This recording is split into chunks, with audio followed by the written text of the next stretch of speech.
éminent de la Société des explorateurs français, et éminent pour diverses raisons.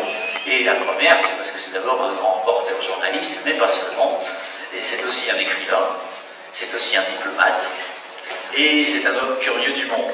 Curieux du monde, mais un homme curieux du monde engagé, qui, à chaque fois qu'il l'a pu, a été, on va dire, presque l'instigateur ou le découvreur d'injustices ou de problèmes géopolitiques que parfois, grâce aux films et aux livres, il a pu faire connaître au plus grand nombre.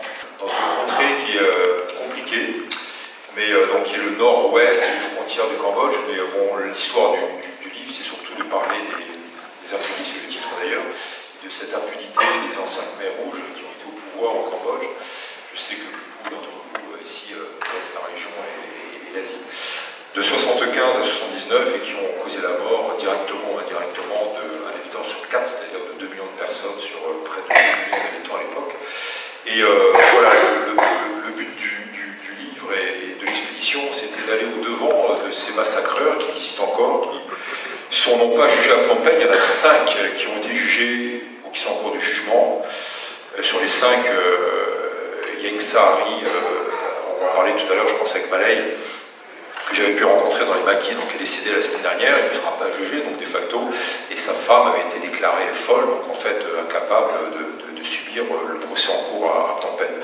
Il en reste 3 autres, dont un qui a déjà été jugé, condamné à perpétuité, on en parlera tout à l'heure, parce qu'il y a une requalification des peines sur la demande des victimes, et puis après on ne sait pas, 2000, 2500, 3000 Khmers rouges, anciens responsables directement ou indirectement des génocides qui courent toujours, et c'est quelque chose qui m'a toujours intrigué, c'est de voir le sort de ces massacreurs, de ces bourreaux de la planète. On en connaît, et mes amis journalistes ici en connaissent aussi certains. On est obligé de faire avec quand on va en reportage pour leur parler, pour passer des soirées avec eux, pour passer quelquefois plusieurs semaines avec eux. Et puis on s'aperçoit que certains d'entre eux nous parlent de littérature, je pense qu'on évoquera ça tout à l'heure. Ieng Sari, c'est un diplômé de l'école en face de Sciences Po.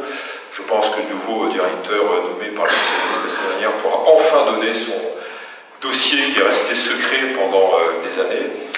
Et puis Khieu Samphan, l'autre leader historique toujours vivant, était étudiant donc à la Sorbonne à côté, et donc le mouvement des Khmers rouges a pratiquement commencé ici.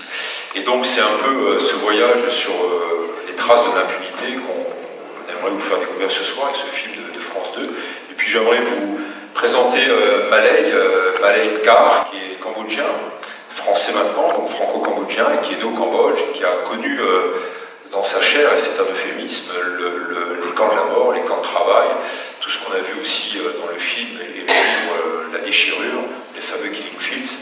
Et Malay avait 8 ans lorsqu'il a connu donc, l'incorporation dans ces camps de travail. Il en est sorti à 12 ans et il s'en est échappé, donc il est là aussi pour témoigner.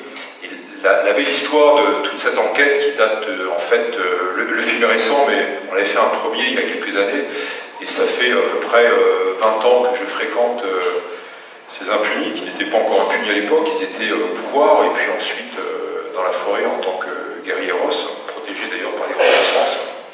Donc ça fait 20 ans que je les retrouve. On essaie de remonter leur piste, et avec Malay, on avait été déjà donc, il y a quelques années, il y a quoi maintenant, il y a une dizaine d'années, ouais. Et Malay n'est pas retourné pour ce dernier film pour France 2, mais il a reconnu évidemment certains lieux qui ont beaucoup changé, et puis on est là pour en parler. Donc je laisse la parole aussi à Malay, parce que la soirée c'est aussi pour lui.